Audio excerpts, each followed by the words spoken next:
très heureux d'accueillir ce soir le professeur Dominique Charpin. Nous sommes heureux et honorés de l'avoir parmi nous.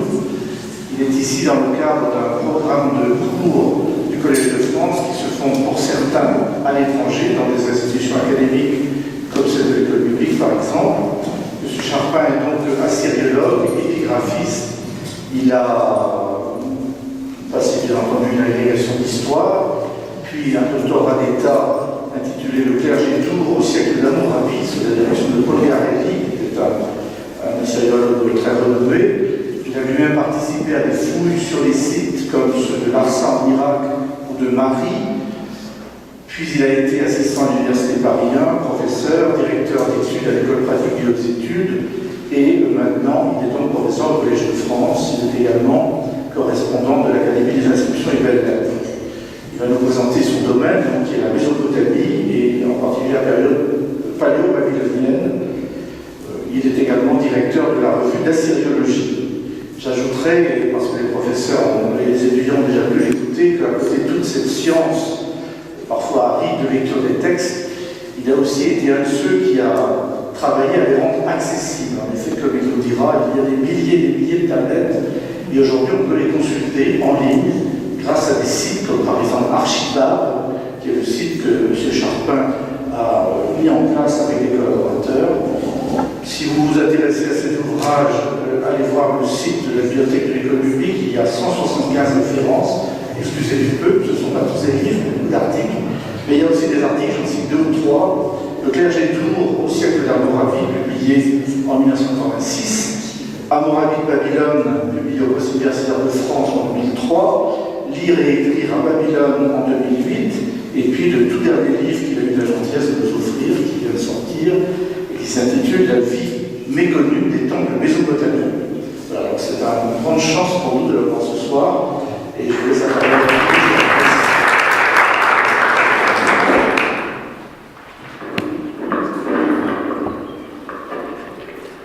Laissez-moi tout d'abord vous dire le plaisir que j'ai d'être avec vous aujourd'hui, de retour dans cette école où j'ai déjà eu l'honneur et le plaisir de parler il y a 3 ans. Et j'ajouterai que j'ai un lien avec votre école par l'intermédiaire du Père Scheil. Quelques mois après sa découverte à Suse, le Code d'Hammurabi a été publié par le Père Scheil en un délai record, puisque c'est rare qu'un texte de cette ampleur soit publié aussi rapidement. Or, les plaques de cuivre qui ont servi à l'impression sont conservées ici même. Par ailleurs, j'ai été en 1994 le 3e successeur de Scheil à l'École pratique des hautes études, après René Labatte et Paul Garelli.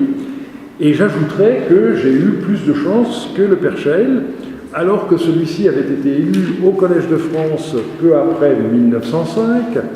Le ministre Combes a refusé de le nommer et a choisi à sa place le candidat en 2e ligne, c'est-à-dire son élève Charles Fosset. Une époque un peu oubliée, mais ça a été quelque chose évidemment pour lui d'un peu difficile, mais l'Académie s'est chargée de panser les plaies en les lisant très vite après comme membre. J'ai également repris en 2003 le flambeau, vous le disiez, de la direction de la revue d'Assyriologie que le Père Scheil a co-dirigé avec François Thureau d'Angin entre 1910 et sa mort en 1940.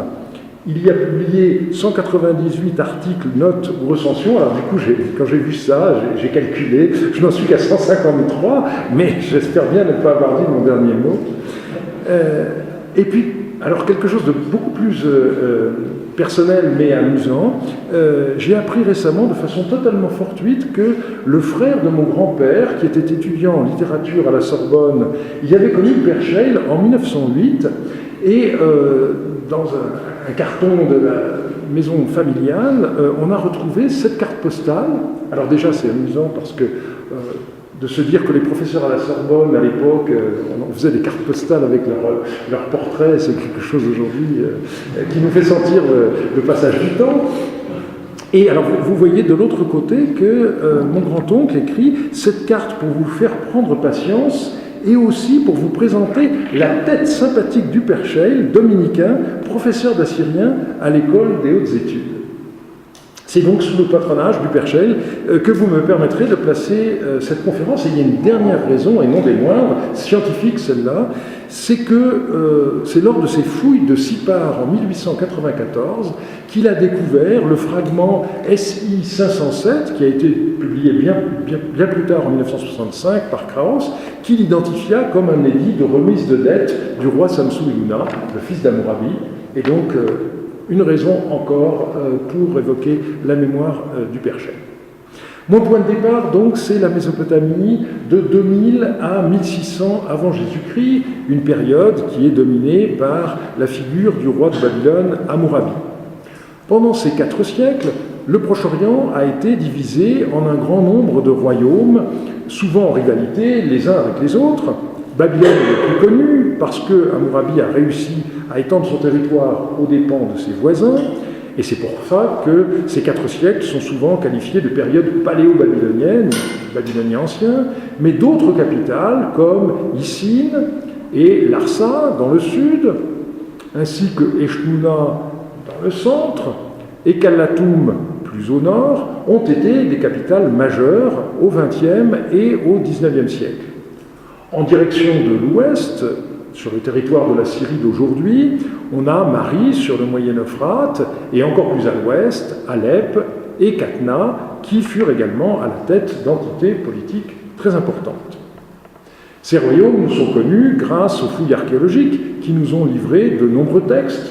Donc, depuis cet après-midi, 33 220, puisque je faisais un bilan lundi dernier, et entre-temps, 2 livres sont parus qui nous ont donné 422 textes supplémentaires. C'est un des intérêts de cette période, que cet afflux de documents nouveaux.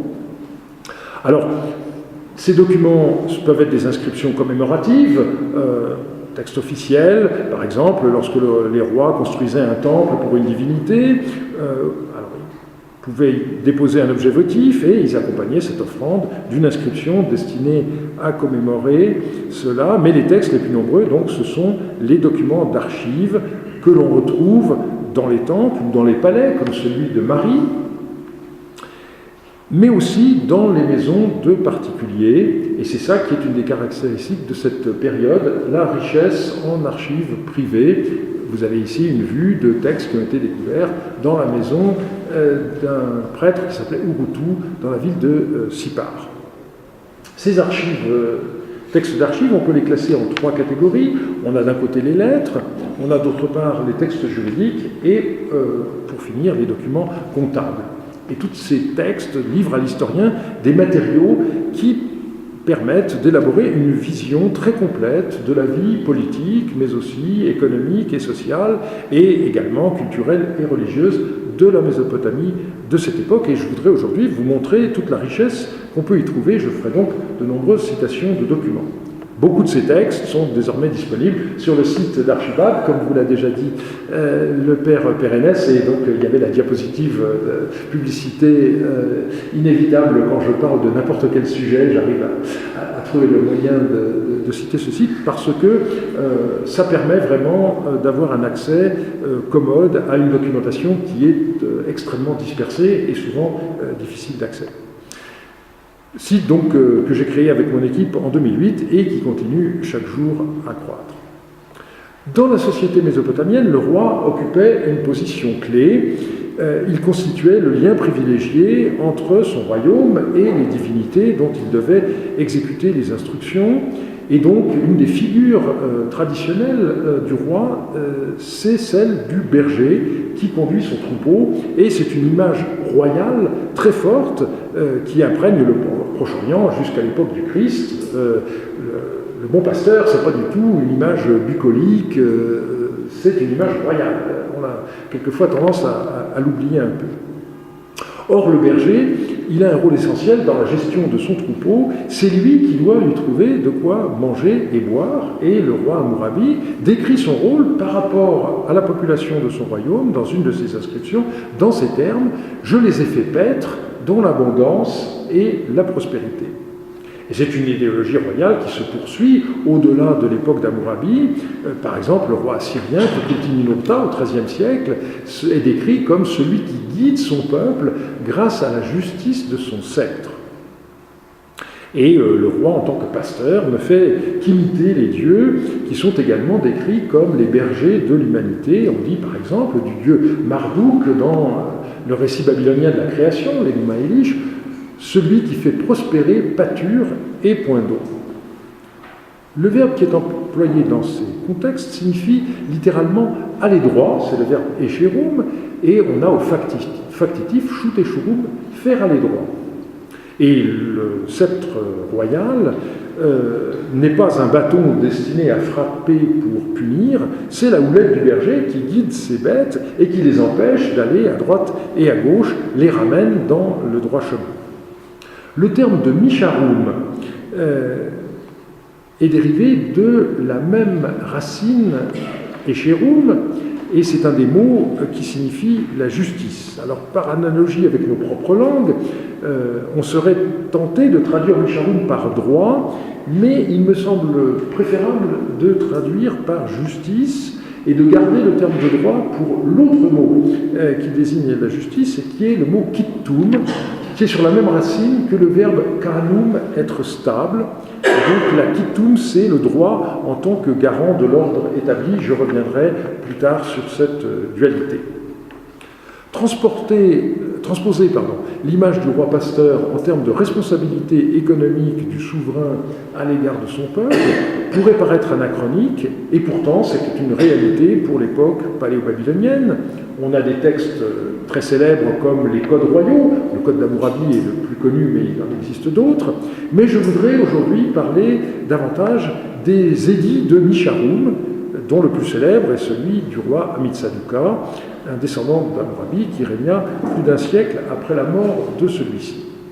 Je vous propose donc de commencer par voir les prescriptions relatives à la remise des dettes et à d'autres mesures connexes, d'abord celles des rois mésopotamiens, et ensuite les mesures analogues qui figurent dans la Bible, et dans un deuxième temps, nous procéderons à une comparaison qui portera sur la nature de ces mesures, leur rythme, leur application, et l'éventuelle filiation qui permet de mener de l'un à l'autre, et on verra pour terminer comment ces actes de justice ont eu des prolongements depuis le Moyen-Âge jusqu'à nos jours.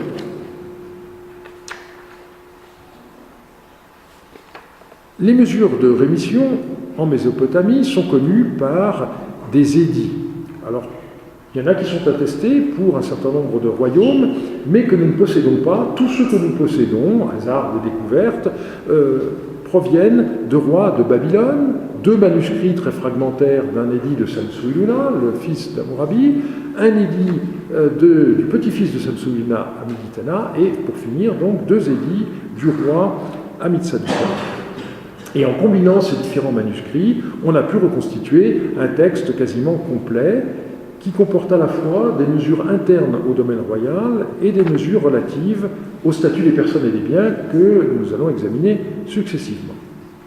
Voilà les 2 manuscrits de l'édit d'Amitsaduqa qui sont tout à fait intéressants, un peu lacunaires par certains endroits, mais qui se complètent mutuellement. L'existence d'un important domaine royal est une des caractéristiques économiques et politiques fondamentales de la Babylonie. Les édits de Misharum comportaient des mesures relatives aux productions de ce domaine et d'autres relatives à leur commercialisation. La première mesure, annoncée dans l'édit d'Amitsaduqa, consiste à remettre les arriérés à une série de gens travaillant pour le compte du palais. Les arriérés, des cultivateurs, des bergers, des équarrisseurs, des gens travaillant dans les estives et des autres tributaires du palais. Afin de les renforcer et de les traiter équitablement, ces arriérés sont remis. Le collecteur ne devra pas engager de poursuite contre la maison d'un tributaire. Cette remise s'explique en fonction du mode d'exploitation du domaine royal. Celui-ci était affirmé à des individus contre un versement annuel fixé en partie en nature et en partie en argent. Aux cultivateurs étaient attribuées certaines terres, ainsi que des bœufs et instruments aratoires. L'administration s'engageait en outre à fournir l'eau nécessaire à l'irrigation, indispensable dans un pays où la faiblesse des précipitations interdit les cultures sèches. Et en contrepartie, les cultivateurs devaient fournir une quantité fixe d'argent et de grains. De même, les bergers étaient responsables de nombreux troupeaux et ils devaient rapporter chaque année un certain croît ainsi qu'une somme d'argent. La deuxième mesure de l'édit concerne les groupements de marchands, en acadien karoum, qui étaient chargés de commercialiser les productions excédentaires du domaine royal. Et bien, dans ce cas également, les arriérés étaient remis, comme l'indique le paragraphe 3 de l'édit. Il y a aussi des dispositions qui ne concernent plus seulement les relations des individus avec le pouvoir dans le cadre de la gestion du domaine royal, car lorsque le roi proclamait une Misharoum, il intervenait également dans les relations entre ses sujets, et cela de trois façons: par la remise des dettes non commerciales, en décidant le retour des personnes à leur statut d'origine, et finalement en rendant certains biens aliénés à leur ancien propriétaire, et c'est ce que maintenant nous allons voir un peu plus en détail.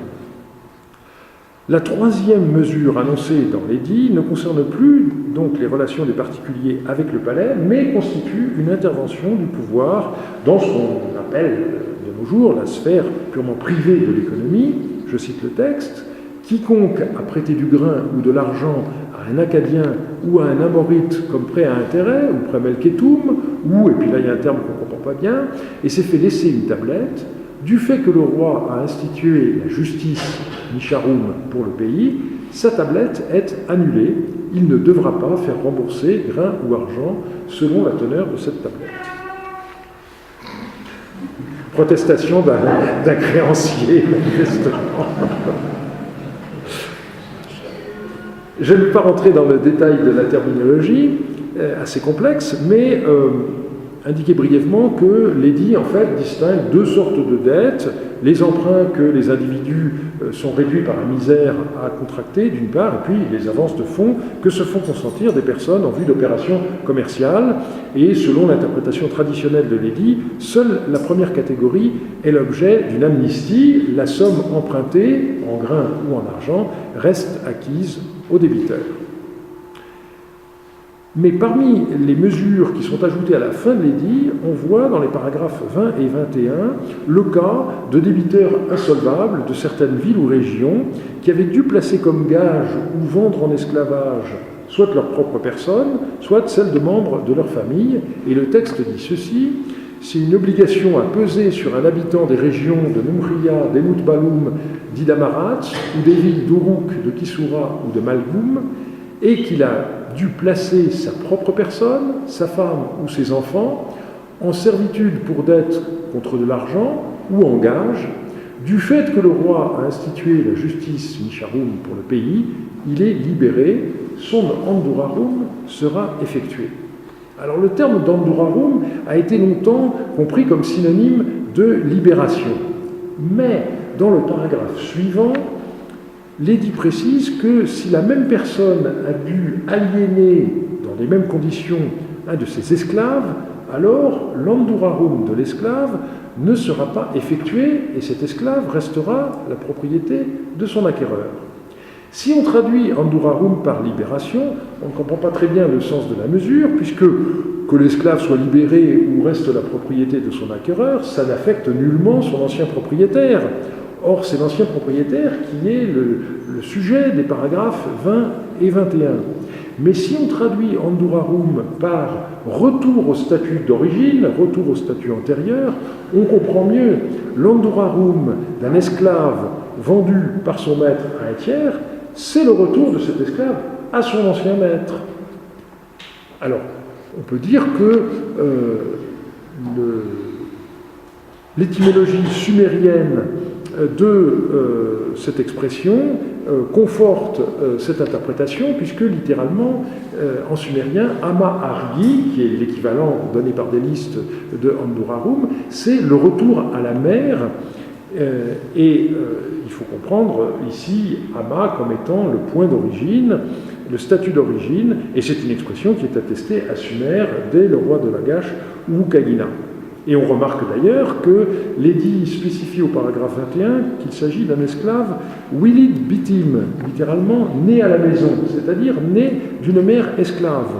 Et donc, le retour au statut d'origine de cet esclave, ça ne peut pas être une liberté qu'il n'a jamais connue, c'est le retour à la maison du maître chez qui il est né.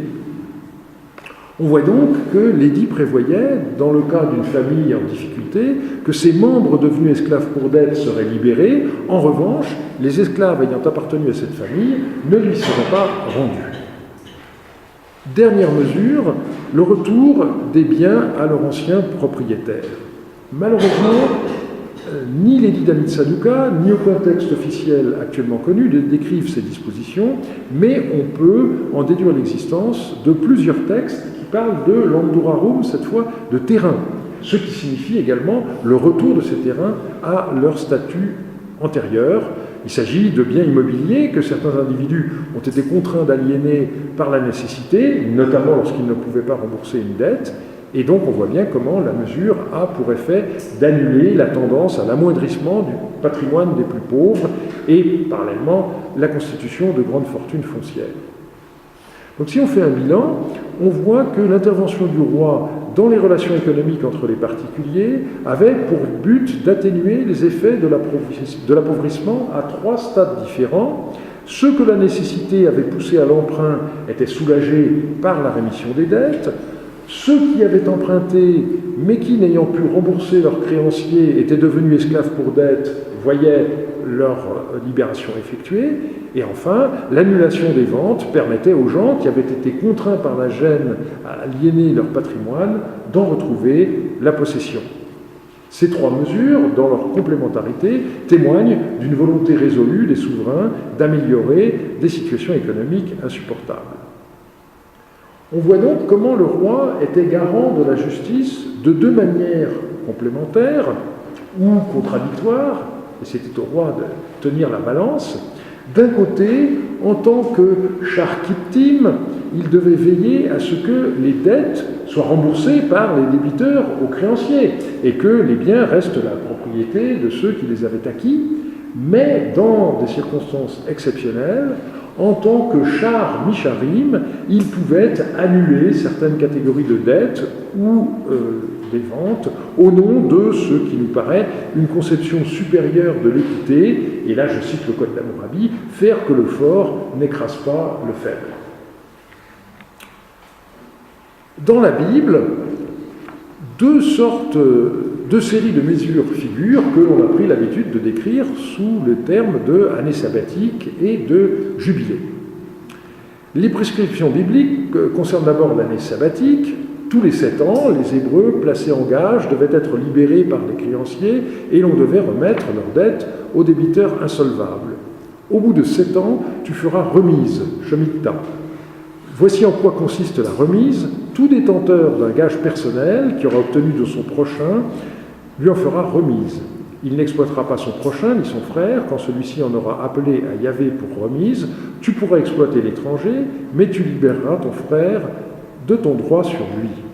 Si Yahvé ton Dieu te bénit comme il l'a dit, tu prêteras à des nations nombreuses sans avoir besoin de leur emprunter, et tu domineras des nations nombreuses sans qu'elles te dominent. Se trouve-t-il chez toi un pauvre, dans tes frères, dans l'une des villes de ton pays, que Yahvé ton Dieu t'a donné? Tu n'endurciteras pas ton cœur, ni ne fermeras ta main à ton frère pauvre, mais tu lui ouvriras ta main et tu lui prêteras ce qui lui manque. Ne va pas tenir en ton cœur ces mauvais propos. Voici bientôt la 7e année, l'année de remise. En regardant méchamment ton frère pauvre sans rien lui donner, il en appellerait à Yahvé contre toi et tu serais chargé d'un péché. Je ne vais pas aborder ici le problème compliqué du rapport entre Deutéronome 15 et Lévitique 25, qui est loin de faire l'unanimité et qui nous emmènerait très loin. Et je voudrais tout de suite passer à des mesures complémentaires qu'on trouve dans Lévitique 25, donc ce qu'on a désigné comme le jubilé ou l'année jubilaire, qui avait lieu tous les 50 ans, donc après 7 cycles de 7 ans, et qui est annoncé au son de la trompe, puisque la plupart des gens s'accordent à dire que c'est le mot Yobel, la trompe, qui a donné son nom à la mesure. Vous déclarerez sainte cette 50e année et proclamerez l'affranchissement de tous les habitants du pays, et vous verrez l'importance de ce terme d'aurore qu'on trouve ici.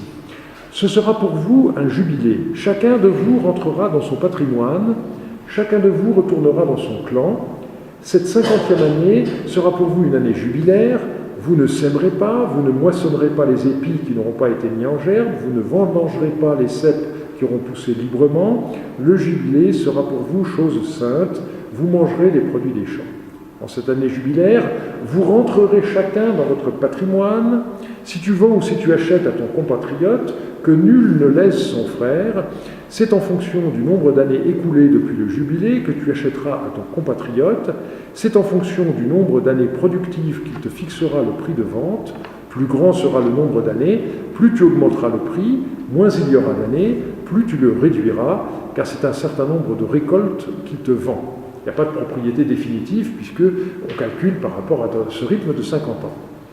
Si ton frère tombe dans la gêne alors qu'il est en rapport avec toi, et s'il se vend à toi, tu ne lui imposeras pas un travail d'esclave, il sera pour toi comme un salarié ou un hôte, et travaillera avec toi jusqu'à l'année jubilaire, alors il te quittera, lui et ses enfants, et il retournera dans son clan, il rentrera dans la propriété de ses pères. Donc on voit 3 mesures principales, la mise en jachère des terres, le retour des biens aliénés à leur ancien propriétaire et la libération des esclaves pour dette. Il nous faut tout de suite remarquer que le mot d'Aurore est construit sur la même racine que le mot acadien Andurarum, c'est la racine DRR, et cette racine, elle désigne le mouvement de l'insecte qui fait un retour sur lui-même quand il fait son cocon. Et donc, on voit bien, c'est le retour au point d'origine. C'est ça le mouvement qui est indiqué par la racine DRR. Et donc, ceci nous conduit à mener une comparaison systématique entre les données mésopotamiennes et celles de la Bible et à poser le problème d'une éventuelle filiation. Alors, le problème du comparatisme, c'est d'une part le fait que s'il faut rapprocher ce qui est semblable, on ne doit jamais non plus oublier de souligner ce qui est différent, en bonne méthode. Et puis, par ailleurs, il faut voir si on a affaire à des ressemblances fortuites ou si on peut établir une filiation, et dans ce cas-là, évidemment, étudier les modalités de celle-ci. En ce qui concerne la nature des mesures, il est clair que les mesures prescrites dans la Bible sont à certains égards très différentes de celles des édits des rois babyloniens. C'est par exemple le cas de la jachère des champs, vignes et olivets tous les 7 ans qu'on trouve dans le livre de l'Exode, et on notera d'ailleurs que cette mesure ne figure pas dans Deutéronome 15. D'autres éléments, en revanche, sont plus proches, à commencer par la remise des dettes, et ce qui me frappe surtout, c'est le lien qui est fait dans les 2 cas entre l'endettement et ses conséquences auxquelles il s'agit de remédier, c'est-à-dire l'aliénation du patrimoine d'un côté et la nécessité de se vendre comme esclave à son créancier. Et sur ce dernier point, la distinction que fait la Bible à plusieurs endroits entre les esclaves hébreux et les esclaves étrangers n'est pas exactement la même que celle des Babyloniens, puisque pour eux, la différence se situait entre esclaves pour dette et esclaves nés à la maison, mais l'idée sous-jacente est malgré tout un peu la même, c'est-à-dire redonner son statut d'origine à un membre de la communauté déclassé suite à un problème économique ponctuel. La question du rythme de proclamation des édits royaux est centrale pour notre propos. Alors, en Mésopotamie, au départ, un édit de Misharum était lié à l'avènement du roi, mais par la suite, les souverains pouvaient proclamer d'autres Misharum au cours de leur règne. À partir de Hammurabi, de façon certaine, la coutume voulait qu'un roi proclame une Misharum au moment où il montait sur le trône, et selon le système de datation qui prévalait à l'époque, cet événement donnait son nom à l'année suivante. Par exemple, l'an 2 de Hammurabi s'appelait « Le roi a institué la justice, Misharum, dans son pays ». L'an 2 de Samsu-Iluna, il a institué l'Andurarum de Sumer et d'Akkad, donc la façon traditionnelle de désigner la Babylonie. Abiéchour a une formule plus longue, année où le roi Abiéchour, le pasteur, aimé que les dieux An et Enlil ont regardé fidèlement dans le pays de Sumer et d'Akkad, a fait aller droit le peuple et où a instauré pour toujours dans le pays paix et bonne parole, où il a fait exister droit et justice et où il a réjoui son pays. Pour l'an 2 d'Amilitana, le roi Militana, le pasteur pieux et obéissant de Shamash et Hadad, celui qui libère de la corvée, etc. Et puis, un des plus beaux, c'est le nom de l'an 1 d'Amitsaduqa, année où Amitsaduqa, le roi, a surgi fidèlement comme le dieu soleil Shamash pour son pays, et où il a institué la justice pour la multitude. On sait en effet que Shamash est le dieu de la justice, et donc le roi sort comme le soleil chaque matin depuis l'Orient. La proclamation du Nisharum apparaît donc clairement comme l'exercice d'un devoir de justice que les dieux eux-mêmes attendent du nouveau roi. Alors on sait par ailleurs qu'elle revêtait la forme d'une cérémonie lors de laquelle le roi brandissait une torche en or, donc un symbole solaire, le roi étant explicitement comparé au soleil levant. Et on a une lettre qui met cette cérémonie en liaison avec la fin du deuil observé depuis la mort du roi précédent. Le texte dit « Le roi a promulgué la justice du pays, il a levé la torche en or pour le pays, et il a littéralement lavé les cheveux sales du pays, et c'est le rite par lequel on met fin au deuil. » Donc là, c'est indiqué collectivement, hein. Donc il faut traduire, il a mis fin au deuil du pays. Ceci est une lettre qui date de l'avènement d'Abi-Yeshua. Donc il y a un lien très étroit entre la mort d'un roi et puis l'avènement de son successeur et la proclamation d'une Misharum. Le nouveau roi met fin au deuil du pays en édictant une Misharum qui est censée apporter la joie à son peuple, puisque arriérés et dettes étaient remis, ce qui pour la majorité des gens était une source évidemment de réjouissance. On voit donc que d'une certaine manière, ce sont les dieux qui fixaient le moment où un édit de Misharum devait être proclamé, puisque ce sont eux qui provoquaient l'avènement d'un roi en décidant la mort de son prédécesseur. Mais la promulgation d'un édit de Misharum ne se limitait pas à l'avènement du souverain. Par exemple, pendant les 43 ans d'Hammurabi, il y a eu au moins 4 Misharum, sous Samsu-Iluna 4 également, et au moins 2 pour les 4 derniers rois de leur dynastie. On s'est demandé s'il n'y avait pas une certaine régularité dans la date de proclamation des édits. La question s'est posée en 1965, lorsque Krauss a découvert que, sous le règne de Samsu-Iluna, la Misharum de l'avènement avait été suivie par une seconde en l'an 8, et celle de l'an 8, c'est justement le fragment que le Père Scheil a découvert à Sipar en 1894. Alors il y avait cet intervalle de 7 ans qui rappelait évidemment l'institution biblique de l'année sabbatique, et donc Krauss a écrit à son maître Landsberger pour le mettre au courant de sa découverte, et Landsberger lui a répondu aussitôt « Please write me at once a sensational note about the Shemitah every 7th year in Old Babylonia ». Krauss n'en a rien fait parce que c'était un homme très prudent et qu'il lui est apparu méthodologiquement peu sain pour commenter les édits des XVIIIe et XVIIe siècles de s'appuyer sur des textes bibliques beaucoup plus tardifs et dont l'application réelle est mise en doute par beaucoup, j'y reviendrai. Par ailleurs, l'existence d'un cycle régulier de 7 ans, ponctuant la proclamation d'édits de ce genre, aurait risqué de compromettre la bonne application des mesures prévues, puisque à l'approche d'une nouvelle Misharum, les créanciers se seraient récusés. Et d'ailleurs, on l'a vu dans la réglementation biblique, on prévoit explicitement le cas, personne ne doit refuser de prêter à son frère pauvre en disant « voilà bientôt la 7e année, l'année de la remise ». Mais il n'y a rien de tel dans les édits babyloniens.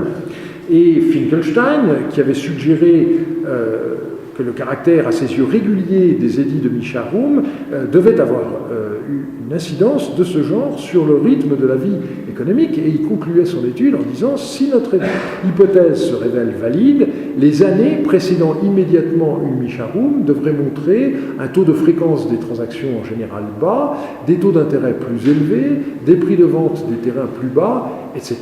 Le risque pour l'acheteur potentiel et le créancier étant alors bien plus élevé. » La vie économique et sociale aurait été de ce fait paralysée tous les 7 ans. Or, ça n'est pas ce que nous constatons. Nous possédons une lettre qui témoigne de l'anxiété d'un créancier désireux de se faire rembourser avant que le souverain ne décrète une remise des dettes à un moment manifestement imprévisible. je cite ce texte qui est un peu long mais qui est intéressant, relativement à une mine d'argent faisant partie de l'argent que j'ai livré à Ili Wedekou, hier, moi, toi et Urim Shemé, nous nous sommes assis et nous avons clos les comptes devant le dieu Shamash. Après que l'on ait déduit tout ce que j'avais reçu, j'ai conservé sur lui une créance de 10 cycles d'argent pour laquelle je l'ai saisie en ces termes, jusqu'à ce que tu me rendes mon argent, moi et toi, nous ne nous lâcherons pas. Le roi annulera les créances, beaucoup de temps s'écoulera, emporte donc tout de suite mon argent. Donc là, c'est un raisonnement par l'absurde. Si tu ne me rembourses pas tout de suite, eh bien, c'est comme si j'avais perdu mon argent. Et le débiteur de répondre, j'ai juré par le roi, je te rendrai ton argent d'ici 5 jours. J'ai reçu de Paridoum la garantie que l'argent serait versé dans 5 jours, conduis donc le gage de Paridoum, de sorte que j'obtienne l'argent, je t'en prie, ne sois pas négligent. Donc, on peut supposer qu'on a une période où le roi est âgé, malade, tout le monde s'attend à ce qu'il meure, donc il va y avoir une Misharoum et des catastrophes, et donc il faut se dépêcher pour récupérer les créances que l'on a. Nous savons par ailleurs que l'intervalle de 7 ans qui a existé entre la première et la deuxième Misharoum de Samsu-Iluna n'a pas eu de caractère général.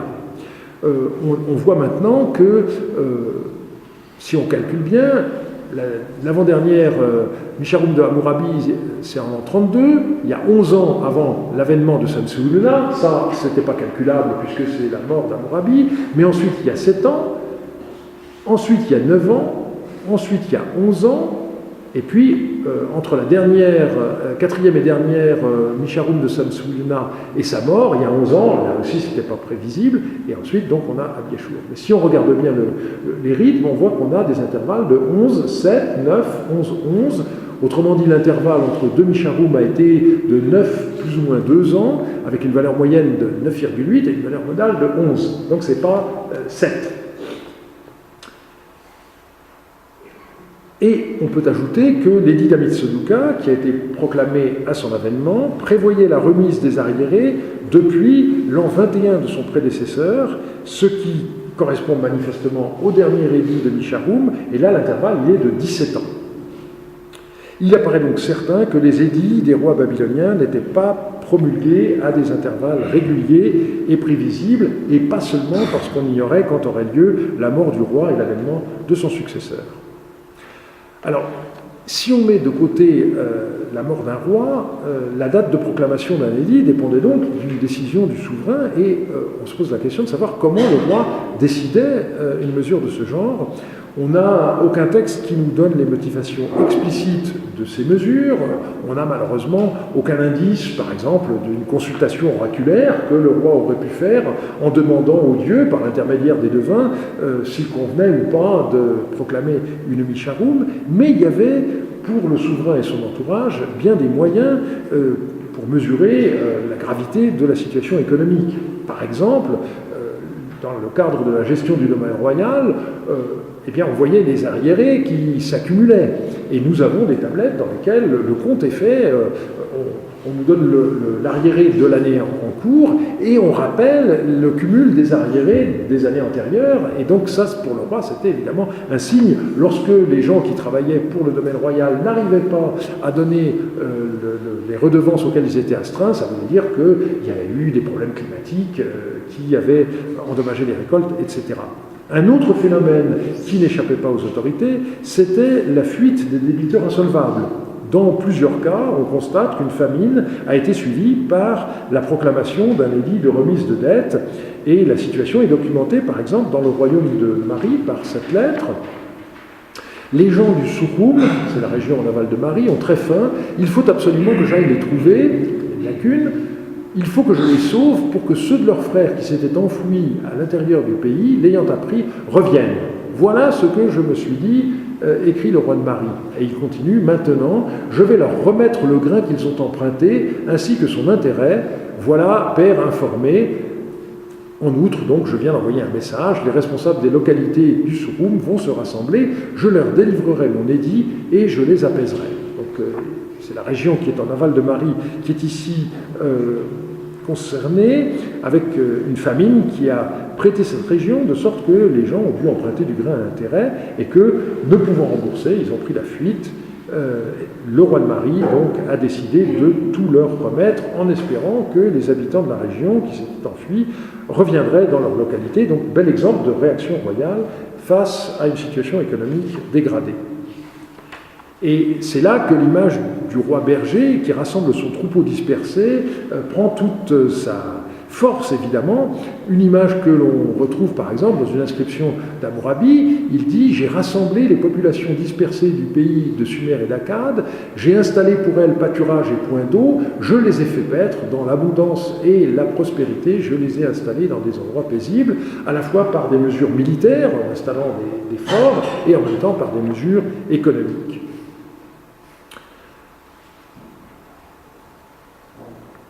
Et très concrètement, on voit que ça marche. Par exemple, une lettre nous dit ceci: Tutunatsir, membre du comptoir commercial de Sipar, avait fui par crainte de son créancier jusqu'à Adurbissa. Il y a servi pendant une année entière, pendant les, et puis un terme cassé. Aussitôt que la Misharum a été instituée, il est retourné à sa ville de Sipar. Donc en Mésopotamie, on s'enfuit pour échapper à son créancier qui sinon aurait recours à la contrainte par corps, mais il ne s'agit pas d'aller ailleurs avec l'espoir d'y vivre mieux. Dès que l'on peut, on rentre chez soi, et cette image du roi berger, donc, qui rassemble son troupeau dispersé, ça n'est pas une allégorie. Très concrètement, la mesure d'amnistie permettait aux débiteurs en fuite de rentrer chez eux. Alors, il faut bien souligner le fait que ces édits avaient une valeur rétrospective, puisqu'ils annulaient des dispositions contractuelles qui ont été prises avant la date de leur proclamation. Et le texte même des édits est tout à fait explicite. Les arriérés qui sont annulés sont ceux qui se sont accumulés depuis la dernière Misharum jusqu'à celle qui vient d'être proclamée. Et il en va de même pour les prêts ou les ventes de terres. Alors, ici, je vais sauter un petit passage, parce que sinon, je n'aurai pas le temps d'aller jusqu'au bout. Le problème qui se pose maintenant dans la comparaison, c'est celui de l'application des mesures. Alors, en Mésopotamie, pas de problème. Nous savons que ces édits étaient réellement appliqués. Ça se voit dans les textes d'archives, très nombreux, que nous avons à notre disposition. On trouve, par exemple, des contrats qui sont formulés d'abord de manière habituelle. Le débiteur a reçu l'argent le 20 du mois 8, il devra verser l'argent et son intérêt, donc rembourser au mois 5, mais le scribe ajoute ensuite cette précision, il a reçu l'argent après l'Andurarum. Et on voit ici que l'Andurarum, donc, ça vaut non seulement pour les esclaves, mais aussi pour les biens, et ici c'est le retour de l'argent à son propriétaire antérieur, donc au créancier, et on nous dit bien ici que l'argent a été reçu après l'Andurarum, donc le débiteur ne pourra pas se prévaloir de la mesure royale. La mesure royale, elle vaut pour les dettes antérieures, mais pas pour celles qui sont à nouveau contractées dès le lendemain de la proclamation d'un édit. Et ceci constitue bien une preuve de l'application des édits, parce que les créanciers n'auraient pas fait insérer de telles clauses s'ils n'avaient pas craint de perdre l'argent qu'ils prêtaient. Par ailleurs, l'étude des créances permet de constater que les prêteurs devaient renoncer en principe à se faire rembourser, et normalement les créances étaient détruites. On a le nom d'année d'un roi des Shuna qui dit « Année où Naram-Sin a brisé les tablettes du pays ». De cette manière, les créanciers ne pouvaient plus réclamer le remboursement de ce qu'ils avaient prêté, mais il semble que cette destruction n'avait pas toujours lieu. L'étude que j'avais faite sur la base d'un échantillon limité il y a quelques années a été confirmée par un travail qui a pris en compte plus de 500 textes, et lorsqu'on met tous les textes en ordre chronologique, eh bien on s'aperçoit que leur nombre augmente à mesure que l'on s'approche de la date de proclamation d'une Misharum, et puis ça décroît brusquement avant de remonter. Alors c'est très curieux parce que on s'attendrait au contraire, et en fait ça s'explique parce que les créances qui nous sont parvenues sont celles qui n'ont pas été recouvrées. Et donc ici, je dirais, on a un indicateur très intéressant, puisqu'on voit bien que les créances s'étaient accumulées avant la proclamation du Misharum, Normalement, elles auraient dû être détruites, mais il y a des gens qui les ont conservées. On peut penser que certains créanciers avaient l'espoir peut-être un jour de pouvoir rentrer dans leurs biens. Pensez à tous les greniers dans lesquels on a de l'emprunt russe, par exemple. Ça a fini d'ailleurs pour être remboursé, mais très longtemps après. Donc, on voit bien donc le caractère régulier et donc l'application, puisqu'il y a une corrélation entre le nombre des créances qui nous sont parvenues et le rythme des Misharim. Non seulement les édits étaient appliqués, mais dans certains cas, ceux qui avaient à perdre tentaient de se protéger de leur application. Et donc on voit dans un contrat de prêt de mari, par exemple, si une Nandurarum est instituée, cet argent n'y sera pas soumis. Alors là, il s'agit d'une disposition qui, dans le droit français actuel, n'est pas possible, puisqu'on ne peut pas faire une exception à la loi de gré à gré. Dans le droit babylonien, en revanche, c'était possible, et donc ici, le malheureux débiteur, il est tellement pris à la gorge qu'il accepte de renoncer à l'avance au bénéfice d'une éventuelle Andurarum qui lui permettrait de ne pas avoir à rembourser. Alors, pour ce qui est des prescriptions bibliques, eh bien, c'est une autre paire de manches, en raison de la nature même de nos sources, bien entendu, mais il faut rappeler un texte très célèbre qui concerne Jérusalem sous Sédécias, qui est dans le livre de Jérémie, parole qui fut adressée à Jérémie de la part de Yahvé, après que le roi Sédécias eut conclu avec tout le peuple de Jérusalem une alliance pour proclamer un affranchissement.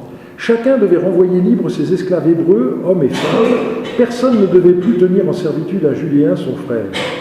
Tous les princes et tout le peuple qui avait participé à cette alliance avaient accepté de renvoyer libres chacun ses esclaves, hommes et femmes, et de ne plus les tenir en servitude. Ils avaient accepté et les avaient renvoyés. Mais après cela, changeant d'avis, ils avaient repris les esclaves, hommes et femmes, qu'ils avaient libérés, et les avaient de nouveau réduits en servitude. Alors la parole de Yahvé fut adressée à Jérémie en ces termes. Ainsi parle Yahvé, le Dieu d'Israël. J'ai conclu avec vos pères, quand je les tirai du pays d'Égypte, de la maison de servitude, une alliance en disant, au bout de 7 années, chacun de vous libérera son frère hébreu qui sera vendu à toi. 6 ans il sera ton esclave, puis tu le renverras libre de chez toi. Mais vos pères ne m'ont pas écouté et n'ont pas prêté l'oreille. Or aujourd'hui, vous vous étiez convertis, vous aviez fait ce qui est juste à mes yeux en proclamant l'affranchissement de votre prochain. Vous aviez conclu une alliance devant moi dans le temple qui porte mon nom, puis vous avez changé d'avis et profanant mon nom, vous avez repris chacun votre esclave, homme ou femme, que vous aviez renvoyé libres de leur personne, et vous les avez forcés à redevenir vos esclaves. Alors on a une quasi-citation de Deutéronome 15, la partie que j'avais soulignée dans la première partie de la citation, qui est intéressante, mais l'ensemble montre surtout que la mesure n'a pas été appliquée et que la seule fois où elle l'a été, on est revenu en arrière. En ce qui concerne le jubilé, on a le scepticisme qui est exprimé par beaucoup, une citation parmi bien d'autres. Il s'agit vraisemblablement d'une élaboration tardive des milieux sacerdotaux, soucieuse de rendre plus efficace une loi sabbatique trop souvent non observée, mais qui ne passa jamais dans les faits. Je voudrais maintenant passer à l'idéologie qui est sous-jacente à toutes ces mesures. La proclamation du Misharum, vous l'avez vu, découlait de la volonté de remédier aux problèmes présents et futurs, et donc on a cette idée qu'il faut revenir aux origines pour gommer les problèmes. Donc face à la dégradation présente et pour améliorer le futur, la seule solution, c'est de retourner à la situation originelle. Le débiteur est délivré de ses dettes, celui qui a dû vendre son patrimoine le récupère, celui qui a dû se placer comme esclave retrouve la liberté. On a pu voir un certain nombre de cas où l'efficacité à court terme de ces mesures peut être démontrée, par exemple ce débiteur insolvable qui avait fui Sipar pour échapper à ses créanciers et qui est revenu dans sa ville suite à un édit de Misharum. Mais on doit aussi constater le caractère inopérant de ces mesures à moyen terme. Très vite, les arriérés et les créances non remboursées recommençaient à s'accumuler. On l'a vu à propos des arriérés pour le domaine royal, on en a bien d'autres preuves, et la conséquence logique, c'est que les rois étaient amenés à proclamer un nouvel édit quelques années plus tard. Alors là, il ne faut pas faire de contresens. La multiplicité de ces édits ne signifie nullement qu'ils n'étaient pas appliqués. C'est le contraire des édits carolingiens. Les édits carolingiens, les rois reviennent toujours sur l'interdiction du travail du dimanche. Bon, ça veut dire que les gens travaillaient le dimanche. Mais là, c'est différent. Il ne s'agit pas de réforme, il s'agit de mesures ponctuelles. Donc, on a annulé les dettes qui n'avaient pas été remboursées, mais dès le lendemain, on l'a vu, les dettes recommencent à s'accumuler et au bout d'un moment, on est ramené à la même situation. Autrement dit, les rois, en proclamant une Misharum, opèrent une nouvelle donne, mais sans changer les règles du jeu. Et inévitablement, les mêmes causes produisent les mêmes effets, à peine une rémission proclamée. Les facteurs qui avaient provoqué l'accumulation des arriérés et des dettes recommençaient à jouer jusqu'à ce que le roi juge la situation intolérable et décide une nouvelle Misharum. Dans la Bible, l'idéologie est différente, mais en partie seulement. Dans certains textes, on sent l'idée du retour à une égalité primitive, celle qui prévalut au moment de la sortie du désert et de l'installation à Canaan. C'est ce qu'on voit dans Lévitique 25. « Si ton frère tombe dans la gêne alors qu'il est en rapport avec toi et il se vante à toi, tu ne lui imposeras pas un travail d'esclave, il sera pour toi comme un salarié ou un hôte et travaillera avec toi jusqu'à l'année jubilaire. » Et je n'avais pas encore cité la suite. « Alors il te quittera, lui et ses enfants, et il retournera dans son clan, il rentrera dans la propriété de ses pères. » Donc le retour au statut d'origine. « Ils sont en effet mes serviteurs, eux que j'ai fait sortir d'Égypte, et ils ne doivent pas se vendre comme un esclave se vend. » Donc il y a ce rappel à la sortie d'Égypte comme étant une sorte de moment où tout le monde était sur un pied d'égalité. Alors il faut maintenant que j'en arrive à la question de la filiation. Donc on a vu qu'il y avait des différences, mais on a vu qu'il y avait quand même des points communs importants, et la question qui se pose, c'est est-ce qu'il y a une filiation historique qu'on arrive à déceler? Alors pendant très longtemps, la parenté entre les pratiques des rois babyloniens entre 2000 et 1600 et puis les prescriptions bibliques posait un problème quasi insoluble parce qu'on a des siècles qui se sont écoulés, quelle que soit la date que l'on attribue à la rédaction du Deutéronome, c'est une autre question, mais peu importe, de toute façon il y a une période très très longue. Mais il y a des études qui ont été faites pour la deuxième moitié du deuxième millénaire d'abord, qui ont montré que ces pratiques ont continué, et puis également pour l'époque néo-assyrienne, où on voit dans les documents de la pratique que l'Anduraru, à l'époque on parle de Duraru, ça continue. Et donc, on avait des inscriptions royales, on a maintenant de plus en plus de textes d'archives d'époque néo-assyrienne qui montrent que, à l'époque néo-assyrienne, on continuait à avoir ces pratiques. Et j'ajoute que l'influence assyrienne sur le Deutéronome est de plus en plus certaine. On avait fait de multiples rapprochements entre les serments de fidélité assyriens et le texte du Deutéronome, notamment en ce qui concerne les malédictions, et désormais on a retrouvé une tablette de ce genre dans un temple de Tel Tainat, donc en Turquie, juste à la frontière de la Syrie, et donc c'est tout à fait intéressant. Sur le sol de ce temple, on a découvert une grande tablette qui est exactement duplicat de ce qu'on a retrouvé à Nimroud, en Assyrie, et on a pu voir qu'il y avait un trou qui traversait la tablette et qui permettait donc de la suspendre. Donc très clairement, le responsable local à Tel Tainat, il est revenu de la capitale assyrienne, porteur du texte du serment de fidélité qu'il avait prêté au roi assyrien, et il l'a suspendu dans le temple.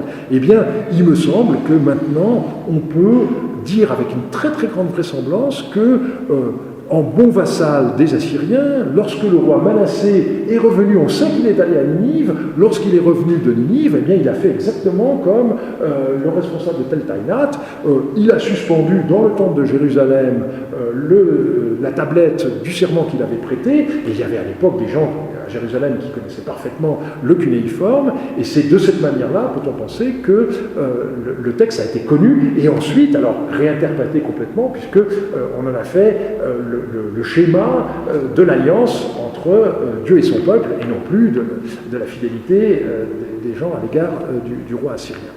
Donc, c'est par le canal des Assyriens, qui étaient les héritiers de pratiques qui sont beaucoup mieux connues à l'époque paléo-babylonienne, que la Bible a pu être influencée. Simplement, du point de vue documentaire, Pour les souverains néo-assyriens, on ne possède pas d'édit équivalent, on n'a que les traces d'application dans les documents de la pratique. Pour l'époque plus ancienne, on a la chance d'avoir les deux, mais on sait bien que ces textes-là ont été recopiés. Le Code d'Hammurabi figurait dans la bibliothèque d'Assurbanipal à Ninive, et donc on peut penser aussi que ces textes d'édit étaient connus d'une manière ou d'une autre.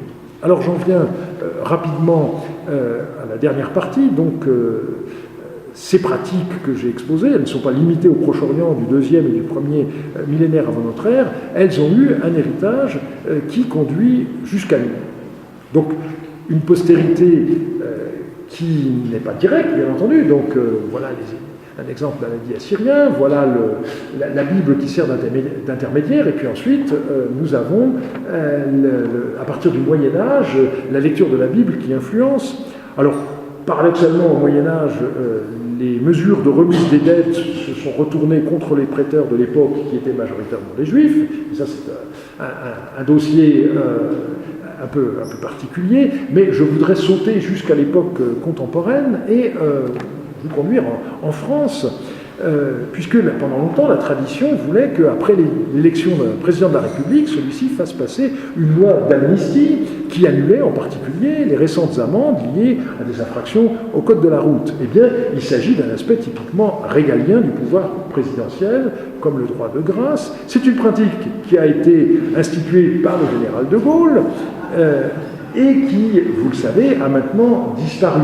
Et je voudrais vous citer le communiqué du Conseil des ministres du 3 juillet 2002 relatif à la loi d'amnistie. C'est très intéressant. Ce projet amnistie certaines infractions commises avant le 17 mai 2002. Donc, même chose, hein, c'est rétrospectif.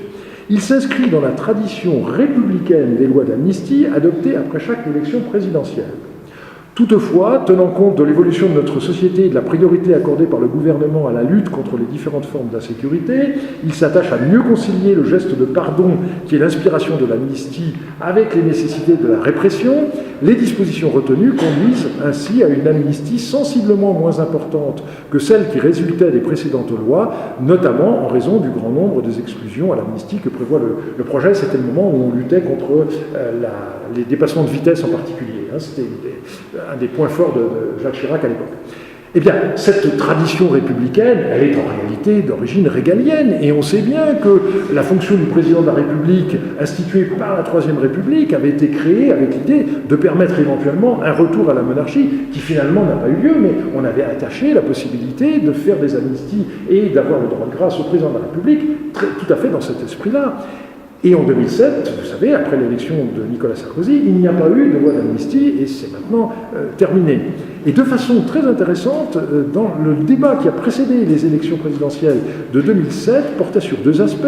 Alors, il y avait la question de sécurité publique, les dangers liés à l'incivisme des conducteurs, stationnement abusif, dépassement de limites de vitesse, mais aussi sur des questions de principe. Et j'ai retrouvé cette citation de Nicolas Sarkozy qui est très intéressante, pas d'amnistie, et je suis même, donc c'était avant les élections, hein, il avait dit ce qu'il voudrait faire, pas d'amnistie, je suis même celui qui a proposé que le président de la République n'ait plus le droit d'amnistie, de même que le droit de grâce. Je ne vois pas pourquoi, dans une république, un homme, fût-il élu, aurait le droit de décider d'une grâce ou d'une amnistie.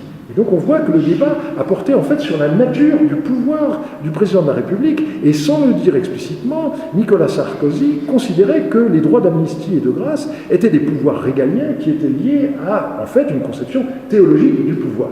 Et vous voyez que en fait on était au point d'aboutissement d'une pratique qui remontait à nos rois babyloniens. Alors encore 2-3 minutes pour situer aussi ce problème dans un contexte international. D'abord, rappelez le cas des dettes allemandes après la Deuxième Guerre mondiale. La Convention, alors ça c'est quelque chose qui est souvent oublié, mais le problème est que la République fédérale d'Allemagne s'est voulue l'héritière de la République de Weimar. Quand vous voulez l'héritier de quelqu'un, vous héritez de l'actif et du passif. Et donc il y avait un problème de remboursement des dettes. Et finalement, il y a eu une convention de Londres en 1953 qui a accordé à l'Allemagne fédérale une rémission importante de sa dette extérieure. L'idée qui a présidé aux négociations, c'était de permettre à l'Allemagne de se reconstruire sans être étranglée par le remboursement de sa dette. Et là, il y a beaucoup d'Allemands qui ont eu la mémoire courte au moment où la Grèce a eu besoin d'aide, et il y a eu des Allemands pour le rappeler. Donc je vous ai mis cette citation parce qu'il y a quand même un certain nombre d'économistes allemands qui ont rappelé à leurs compatriotes, attention, nous avons bénéficié de mesures de ce genre et vous vous opposez à ce que la Grèce puisse en bénéficier, il ne faut pas avoir la mémoire trop courte. Et puis je terminerai avec le mouvement pour l'abolition de la dette des pays en voie de développement, qui a connu une sorte de point culminant en l'an 2000, et ce mouvement s'appuyait explicitement sur les prescriptions bibliques, et par exemple, sur le site Jubilee 2000, vous pouvez voir, la campagne s'inspire des fondements bibliques de l'année du jubilé. Périodiquement, tous les 7 fois 7 ans, c'est-à-dire 50 ans, les dettes sont pardonnées et les esclaves libérés. Ainsi, vous publierez la liberté dans le pays pour tous ses habitants, avec une citation de Lévitique 25. Et à mes yeux de Français, il est tout à fait symptomatique qu'en Europe, ce mouvement a été beaucoup plus puissant dans les pays protestants, en Grande-Bretagne avec Jubilee 2000, ou avec le Erlassjahr 2000 en Allemagne, que dans les pays catholiques où la lecture de l'Ancien Testament est beaucoup moins prégnante, malgré les efforts de l'école biblique, entre autres. Mais tout le monde est bien conscient de cette différence, en effet. Et donc, je voudrais souligner que ces prescriptions bibliques elles-mêmes sont les héritières de la pratique mésopotamienne, et donc ici dire que pour ceux qui ne seraient pas sensibles au message biblique, eh bien, ils ne doivent pas écarter ce mouvement en tant que tel, parce que je pense qu'on est aux racines d'un humanisme qui dépasse les différentes conditions religieuses. Et je terminerai avec ma conclusion. L'historien n'a pas de leçons à donner, mais il peut rappeler certaines expériences passées pour éclairer les décideurs d'aujourd'hui. Et le cas mésopotamien me semble montrer 2 éléments complémentaires.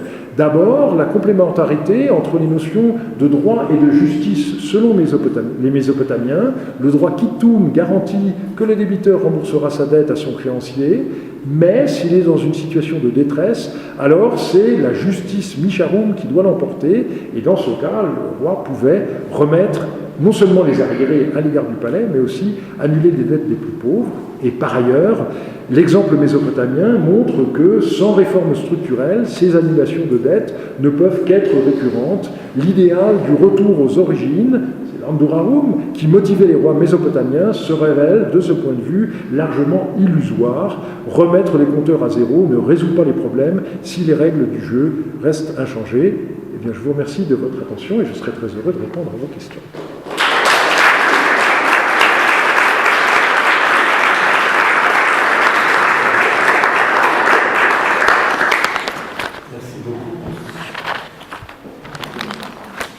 Merci pour cet exposé très complet qui nous a conduit du roi de Marie jusqu'au général de Gaulle. Je n'aurais jamais pensé à ça, mais c'était tout à fait pertinent comme rapprochement.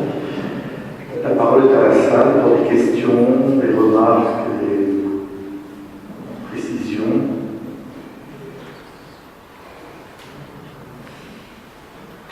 Et Lucas.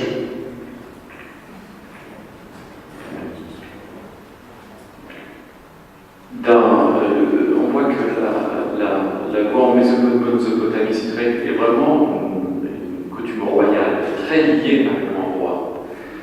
Dans les textes bibliques, c'est une chose très intéressante parce que le roi, presque n'est pas impliqué du tout. Le rythme des calendriers évite la présence de roi totalement.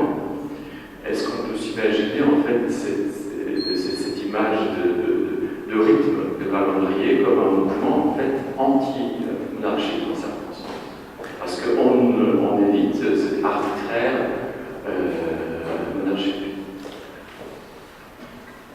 Oui, alors ça c'est... vous pourriez répondre à votre question mieux que moi, en fait, parce que c'est très lié à la question de savoir justement comment le roi est considéré, puisque on a des courants pro- et anti-monarchiques selon les livres bibliques, et donc la centralité ou au contraire la mise de côté de la figure royale, elle varie beaucoup selon les passages qu'on étudie. Donc, j'aurais tendance à penser que c'est précisément parce que, d'un point de vue idéologique, on n'a pas voulu lier ces mesures à la personne du roi, comme ça se pratiquait dans la Syrie de la même époque, que du coup, on a créé un système qui ne pouvait pas fonctionner véritablement. Mais malgré tout, si vous regardez le passage de Sédécias, on a quand même l'impression que là, le roi y est pour quelque chose. C'est-à-dire que c'est lui qui dit, il serait peut-être temps qu'on applique pour une fois ce qu'on a lu et qu'on n'a jamais mis en application. Donc, alors là aussi, les biblistes seront d'accord ou pas, parce qu'il y a tout le problème de l'historicité de cet épisode puisqu'on ne le connaît que par le livre de Jérémie, donc c'est compliqué, mais moi, ça ne me paraît pas complètement invraisemblable, cette affaire-là, précisément parce que ça existait ailleurs. Donc, pourquoi est-ce qu'on n'aurait pas fait la même chose ? Et ce que je trouve très intéressant, c'est cette citation du Deutéronome qui est incluse dans le texte. Donc, il y a vraiment une référence directe qui est faite à quelque chose qui ne se pratiquait pas. On a voulu le faire, et puis finalement, on revient en arrière, parce que, oui, ça coûte cher. Et du coup, là, il y a cette protestation véhémente de Jérémie. C'est pas possible de se conduire de cette manière-là. Donc, mais il y a quand même, on précise bien que ça se passe en liaison avec Sédécias. Donc, même si c'est pas, on ne dit pas que c'est lui qui a initié le mouvement. Il est question des princes et du peuple aussi. Donc, est-ce que face à une situation très dégradée, vu le contexte politique de l'époque, très dégradée d'un point de vue économique, il y a eu un ensemble de gens pour dire de toute façon on n'arrivera pas à recouvrer nos dettes et pour que tout le monde soit économiquement productif et qu'on évite d'aller à la catastrophe, il vaut mieux finalement renoncer à des créances qu'on ne pourra pas recouvrer, ce qui est un raisonnement économique que font beaucoup de gens. Et du coup, ça a été présenté comme voilà, on va appliquer ce qu'on devrait appliquer régulièrement et qu'on n'a pas fait. Bon, voilà, je crois qu'il faut être très prudent. On aimerait bien avoir des documents d'archives contemporains. Une autre question. Moi j'en ai une. Toute cette masse d'informations que vous avez. Pardon, je n'ai pas vu. Je vous passe la parole. Allez-y, je vais attendre. Vos autres d'abord. Oui, la question que je voudrais vous poser, il y a une difficulté parce que nous avons deux domaines, un domaine royal et le domaine des relations entre les personnes privées. Alors, et nous avons une documentation très riche concernant des formules, des protections dans le document. C'est-à-dire le créancier veut se protéger contre les conséquences d'un dollar au prochain. Alors comment vous expliquez cette dualité? C'est quand même très différent parce que le domaine royal est concerné, c'est comme si le roi était annulé ce que les gens doivent à lui, tandis qu'ici, il impose aux autres de renoncer à leur profit, à leur revenu. Et cette documentation très riche, finalement, nous montre que si ça a été vraiment appliqué, ou peut-être ça a été appliqué dans une mesure très limitée, comment vous voyez ce problème? Alors, théoriquement?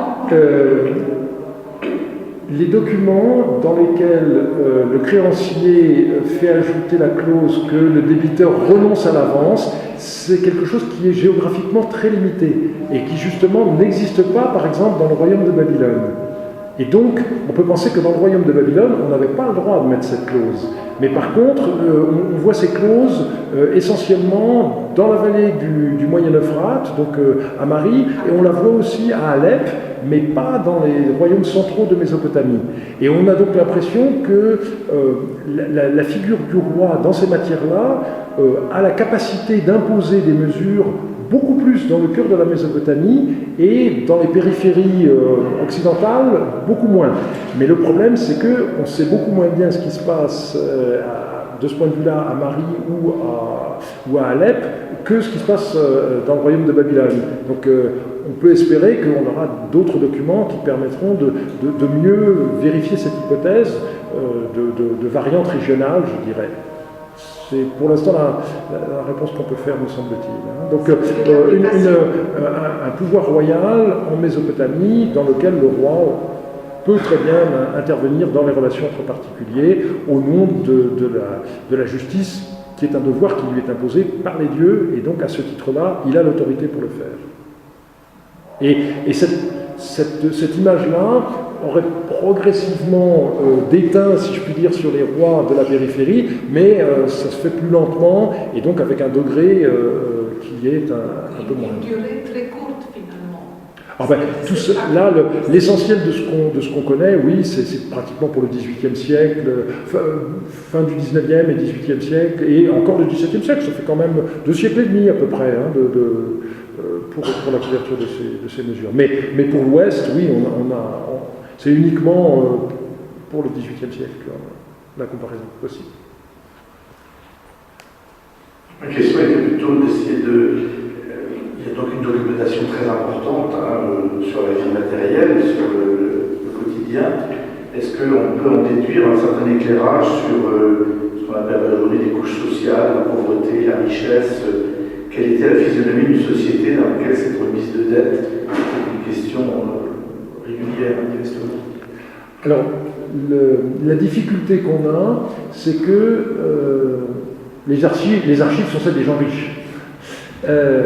Mais précisément, si on les lit en négatif, c'est là où on voit, par exemple, dans certains cas, le personnage qui achète des terres, par exemple, on voit qu'il va acheter, par exemple, il possède une maison, et puis il va acheter une pièce d'une maison à un voisin, et puis quelques années après, il va acheter une deuxième pièce, et puis finalement, il va acheter la totalité de la maison. Donc, négativement, on peut reconstruire l'histoire du voisin. Si on retrouve la maison dans les fouilles, il n'y aura plus d'archives, puisque les titres de propriété sont transmis à l'acheteur. Et donc, si le personnage a perdu sa maison, il n'y aura plus de texte, mais on voit de cette manière l'appauvrissement progressif. Et alors, il y a des cas très intéressants où quelqu'un a vendu une terre, le roi proclame une micharoum, donc la terre est rendue au premier propriétaire, et quelques années après, le premier acheteur rachète au voisin. C'est là où on voit vraiment que les gens retombent aussitôt dans leurs problèmes économiques et que le soulagement n'a été que ponctuel. Une dernière question. Si on n'a pas, peut-être redites-nous un peu plus ce que vous avez fait pour les professeurs l'autre jour, qui était très intéressant sur non seulement Archibald, mais tout ce travail contemporain pour essayer de mieux maîtriser cette énorme masse documentaire, toutes ces tablettes qu'on découvre ici et là, et qui aujourd'hui peuvent être accessibles. J'ai trouvé ça fascinant, ce que vous avez expliqué l'autre jour. Oui, mais aujourd'hui, ça c'est l'avantage de l'informatique, que les bases de données qu'on constitue peuvent être consultables partout, et donc, d'une part, on peut avoir des collaborations internationales, mais ici vous pratiquez aussi pour la bulle dans ces traditions, hein, avec des gens d'un peu partout qui se branchent sur un ordinateur avec une équipe qui coordonne tout cela. Donc nous pratiquons aussi pour ces textes babyloniens, et puis l'idée que justement tout le monde peut consulter librement ensuite le fruit de ce travail, et c'est quelque chose donc qui réclame beaucoup de temps. On a commencé il y a 10 ans, on est loin d'avoir fini. Et donc, j'avais présenté l'image du château de Chambord, parce que François Ier aurait dit, quand il s'est lancé dans la construction du château de Chambord, il n'est pas nécessaire d'envisager l'achèvement des choses pour les commencer. Donc, on s'encourage. Alors, j'avais choisi ça parce que François Ier est aussi le fondateur du Collège de France, donc là, c'est un autre type de patronage, mais avec l'encouragement, après tout, le château de Chambord, il est là, donc on espère que dans quelques années, on arrivera à couvrir tout le rétrospectif, et ensuite, il n'y aura plus qu'à suivre l'actualité, mais cette actualité, je l'ai dit tout à l'heure, elle est heureusement très, très nourrie, et donc certaines des questions qu'on se pose aujourd'hui, on peut être sûr que d'ici 15 ou 20 ans, on aura beaucoup de réponses à des questions qui sont encore ouvertes maintenant. Ces appareils internationaux, il y a d'autres équipes ailleurs qui vont entretenir aussi des collations de... Alors voilà, il y a un travail, donc il y a d'autres sites pour d'autres époques, et parce qu'il y a cette espèce de division internationale du travail qui s'opère, donc pour les textes de l'époque néo-assyrienne, par exemple, à l'heure actuelle, il y a toute une équipe à Munich qui travaille là-dessus, et ainsi de suite. Je reste à vous remercier de cette belle soirée. La prochaine conférence dans 15 jours, c'est le professeur Yen sur Memories of Esaü. Le titre de mémoire, thème de conflit et de réconciliation. Ce sera en anglais. Merci beaucoup.